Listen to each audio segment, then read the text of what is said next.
Assalamualaikum warahmatullahi wabarakatuh. Perkenalkan, nama saya Uswatun Hasanah dari Prodi PAIB semester 1. Di sini saya akan menjelaskan psikologi belajar yang berjudul tentang berpikir. Setiap manusia pasti pernah berpikir. Apa sih definisi berpikir? Berpikir merupakan aktivitas yang bersifat psikis di mana seseorang menghubungkan pengertian dengan pengertian lain dalam rangka pemecahan masalah.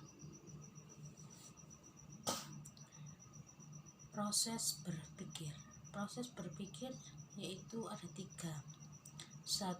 Pembentukan pengertian. 2. Pembentukan pendapat. 3. Penarikan kesimpulan atau pembentukan keputusan.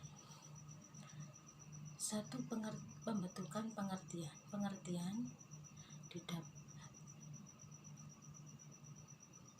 Pengertian tepatnya pengertian logis dibentuk menjadi 3 tingkatan sebagai berikut, yaitu 1. Menganalisis ciri-ciri dari sejumlah objek yang sejenis. 2. Membanding-bandingkan ciri-ciri tersebut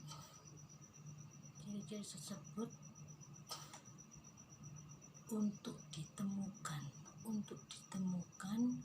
mana yang sama atau tidak sama, ditemukan mana yang selalu ada atau mana yang tidak selalu ada, ditemukan mana yang hakiki atau yang tidak hakiki. Yang ketiga, mengabstraksikan yaitu menyisihkan, membuang ciri-ciri yang tidak hakiki, menangkap ciri-ciri yang hakiki. Kedua yaitu pembentukan pendapat. Membentuk pendapat adalah meletakkan suatu hubungan antara dua atau lebih pengertian, antara dua buah pengertian atau lebih. Ketiga, penarikan kesimpulan atau pembentukan keputusan. Keputusan adalah suatu hasil perbuatan akal untuk membentuk pendapat baru berdasarkan pendapat-pendapat yang telah ada. Macam-macam berpikir ada 3, yaitu deduktif, induktif, evaluatif. 1. Deduktif. Berpikir deduktif yaitu dengan cara menarik hal yang umum ke suatu hal yang khusus, jadi berlawanan dengan keputusan induktif.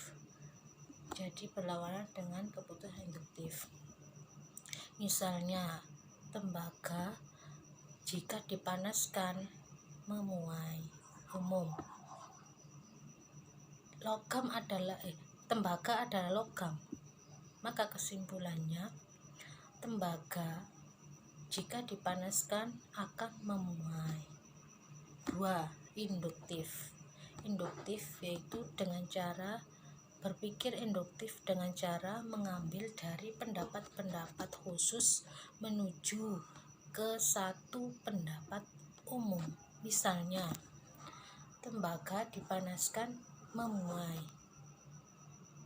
perak dipanaskan memuai, besi dipanaskan memuai, kuningan dipanaskan memuai. Jadi kesimpulannya, semua logam jika dipanaskan akan memuai umum. 3. Evaluatif. Berpikir evaluatif yaitu dengan cara menilai baik buruknya atau tepat tidaknya sebuah gagasan. Yang terakhir, hambatan dalam berpikir. Apa sih sebab dari hambatan dalam berpikir?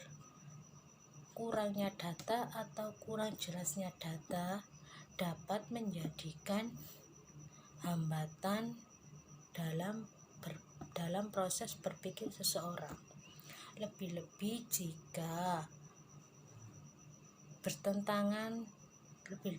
datanya bertentangan dengan yang lain, seperti dalam cerita-cerita detektif. Karena itu, ruwet tidaknya suatu masalah, lengkap tidaknya suatu data dapat membawa sulit tidaknya dalam proses berpikir seseorang. Cukup sekian dari saya. Jika ada kata-kata yang salah, mohon dimaafkan. Wassalamualaikum warahmatullahi wabarakatuh.